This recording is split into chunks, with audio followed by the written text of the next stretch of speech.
Et nous ont rejoint sur ce plateau Barbara Cassin, philosophe, académicienne, traductrice émérite, et Romain Médère, chef d'un grand palace parisien, le Plaza Athénée, à Paris. Bonjour Barbara, bonjour Romain. Bonjour. Une réaction peut-être, vous, la philosophe philologue, grande spécialiste des langues, à ce que vient de dire Louise Mushikiwabo. Technicage. Alors voilà, les J'adopte. Oui, vous adoptez technicage. Bernard, vous connaissiez ce mot? Oui, je vous, comprends le linguiste. rire de Madame Mushikiwabo, qui a été ministre longtemps. Le technicage, c'est l'art de techniquer, qui est une activité typiquement rwandaise. C'est gruger, bidonner, frauder, techniquer, c'est produire des faux diplômes, des faux papiers, des faux chiffres quand on est responsable. C'est quelque chose que le Rwanda pratique bien et que l'État essaye de contrôler, d'où le rire de Madame Mushikiwabo. Bon, voilà. Bernard, vous êtes aussi l'un des instigateurs, puisqu'on parle francophonie, de tous ces mots qui viennent enrichir la langue française. Un instigateur du dictionnaire francophone numérique. Il va être lancé via une application le 20 mars prochain, le jour de la francophonie à Niamey, à l'occasion du 50e anniversaire de la francophonie. Et TV5 Monde est partenaire de ces dictionnaires. Il y aura combien de mots? Je ne suis pas l'instigateur. C'est le président de la République française qui a souhaité un grand dictionnaire. J'en préside seulement le conseil scientifique. Barbara Cassin, honneur de sa présence et je la remercie beaucoup. L'idée est de rendre compte de la richesse du français. Un dictionnaire usuel, c'est 80 000 mots. Or, il y a au moins 1 million de mots dans le français du Rwanda, du Québec, de la France, de la Belgique, etc. Et donc, pour rendre compte de cela, nous avons proposé au président de la République, non pas un dictionnaire papier, mais un outil numérique, avec 2 fonctions principales. D'une part, la cumulation, puisque à partir d'un mot, on ira chercher tout ce qui existe de façon numérique, le dictionnaire de l'Académie française, les bases québécoises, les bases belges. On pourra donc compiler tout le savoir sur les mots et un aspect participatif. Nous allons lancer une application sur le téléphone portable qui permettra à tout le monde de rentrer les mots de sa famille, de son quartier, de sa région, avec des définitions. Tout cela, après, sera trié, mais l'important, c'est d'accumuler et de montrer la richesse immense de cette langue, et seul le numérique peut le faire. Vous, l'académicienne, puisque vous allez le 15 octobre prochain, vous allez recevoir 17. L'épée, c'est le 15. L'épée, c'est le 15. C'est le 15, c'est ça. Qu'est-ce que vous pensez? Parce que l'Académie française, c'est les gardiens du temple, la pureté de la langue. Qu'est-ce que vous pensez de cette initiative? Mais je pense qu'elle est excellente. Une langue, c'est du mouvement. Et le français, c'est un flux. Le dictionnaire de l'Académie, il faut comprendre que quand il est fini, il recommence.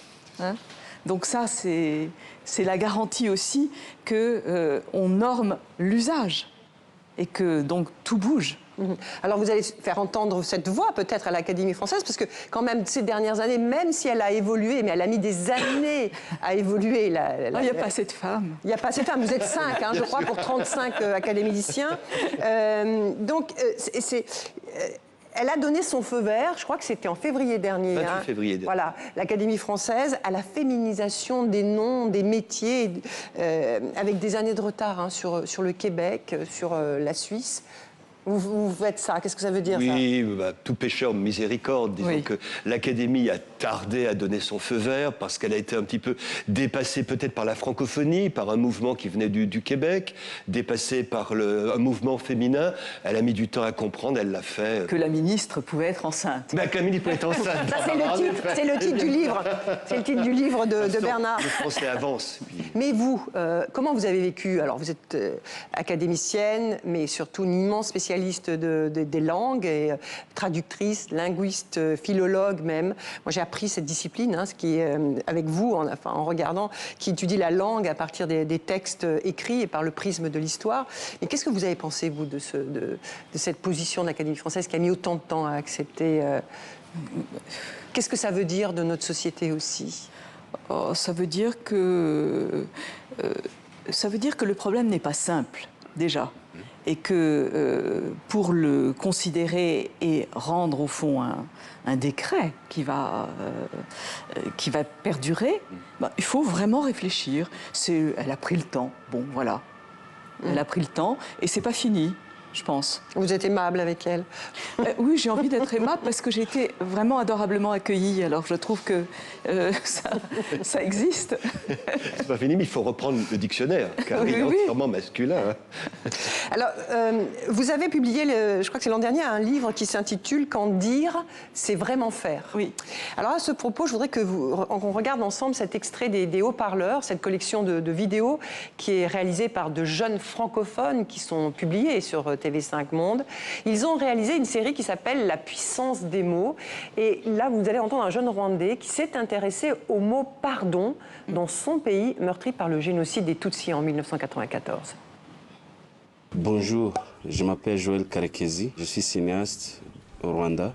J'avais 9 ans quand le génocide contre les Tutsis a éclaté en 1994.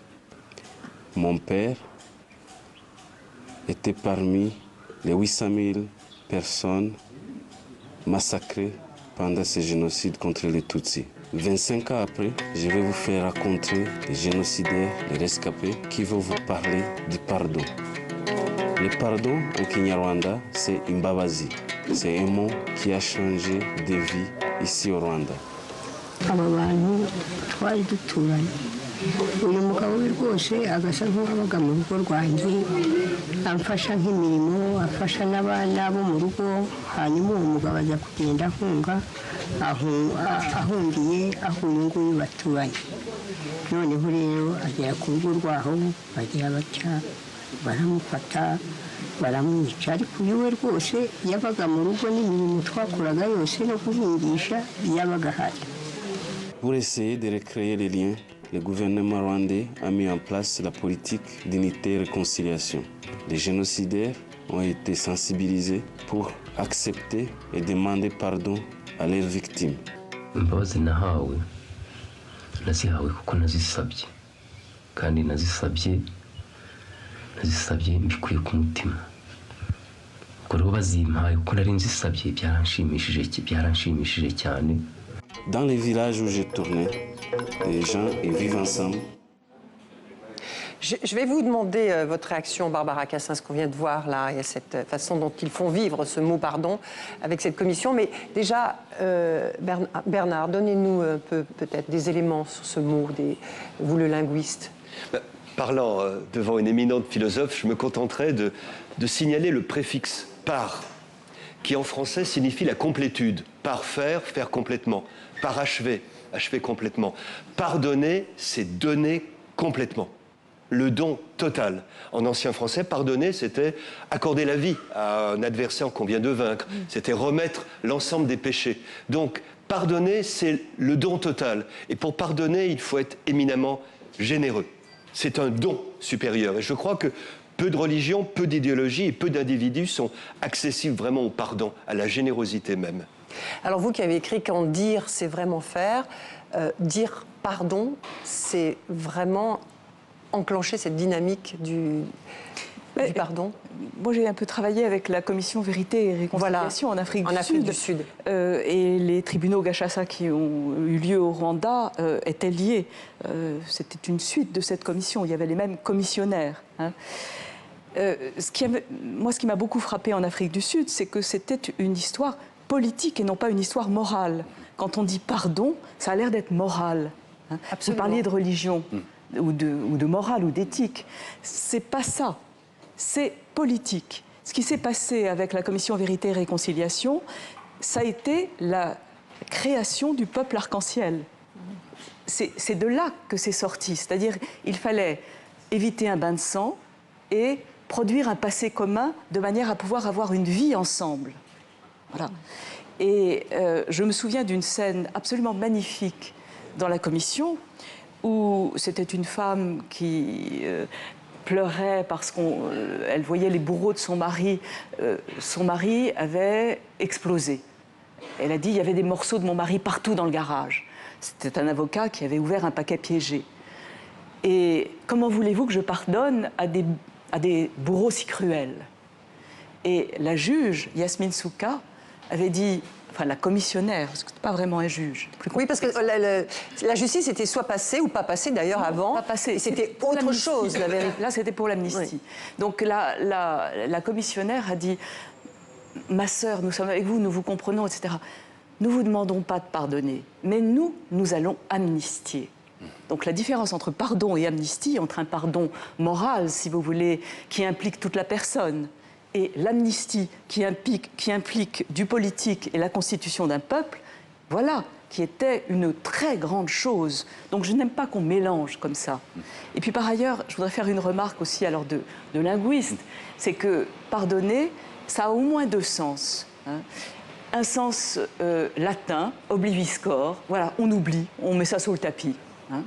Et puis un sens grec qui est beaucoup plus intelligent, qui est sun gignoskein, je comprends avec, je rentre dans les raisons de. Et la commission Vérité et Réconciliation, c'était ça, faire en sorte qu'on rentre dans les raisons de l'autre. De part et d'autre, on rentrait dans les raisons de l'autre. Ça, c'est intelligent. Oui, c'est un bel éclairage hein, du mot pardon et de cette commission Vérité et Réconciliation.